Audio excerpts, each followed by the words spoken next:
A blessed day to everyone. Welcome to Hope and Strength for the Journey. Our scripture verse for today is found in the book of Matthew chapter 18 verses 19 to 20 says, "Again, truly I tell you that if two of you on earth agree about anything they ask for, it will be done for them by my Father in heaven.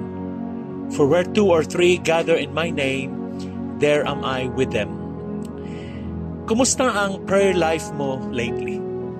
Minsan ba feeling mo nagpipray ka pero parang walang nangyayari? O parang ikaw lang mag-isa? Sa panahon ngayon, ang daming distractions, social media, stress sa work, family problems. Pero sa gitna ng lahat ng ito, may napakalaking pangako ang Diyos sa atin. When we pray together, He moves.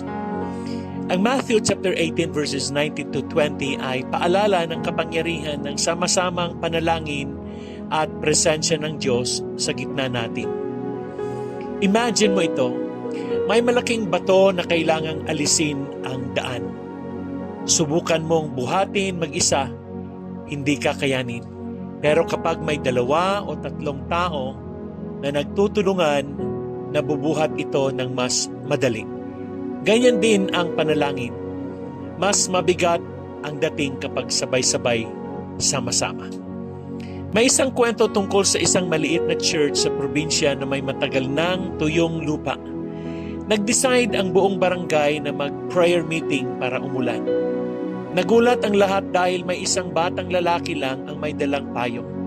Sabi niya, sabi ni pastor, magpipray tayo para umulan eh. Kaya nagdala ko ng payong. That's faith in agreement.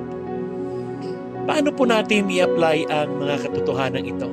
Una, find your prayer partner.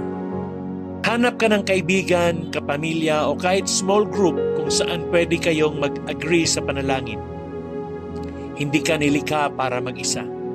Pangalawa, pray with intention. Hindi lang basta-basta, Lord, bless us all. Be specific, be united. Amen. Pangatlo, expect God's presence. Every time you gather in His name, expect that He is there. Hindi ka lang basta kasama ng kaibigan, kasama mo ang hari ng mga hari. Kailan ka huling nag-pray with someone? May pinagpipray ka ba ngayon na mabigat? Sino ang pwede mong ka-agree para ipagdasal ito? How can you make space for more together prayers sa buhay mo? Hindi requirement ang malaking grupo. Ang sabi sa verse, 2 or 3.